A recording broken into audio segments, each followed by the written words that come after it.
আসসালামু আলাইকুম। আমার নাম সেগাল। আমার বয়স 6 বছর। আমার প্রশ্ন হলো, কিভাবে আমরা নিজেরা দিন শিখব যাতে আমরা অন্য মানুষকে শেখাতে পারি, আর আমাদের কোন মূল বিষয়টা ভালো করে জানা দরকার? বোন প্রশ্ন করলেন যে কিভাবে আমরা নিজেদের শিক্ষিত করব যাতে অন্যকে শেখাতে পারি। আসলে আমাদের কি জানা উচিত? স্বাভাবিকভাবে জ্ঞানটা আসলে সমুদ্রের মতো, তবে পথনির্দেশের শ্রেষ্ঠ বই এই পবিত্র কোরআন।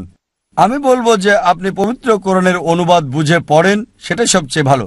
এটা পথনির্দেশের পাঠ্য বই, মানবজাতির জন্য একটা আহ্বান। এটা পৃথিবীর সবচেয়ে পজিটিভ বই।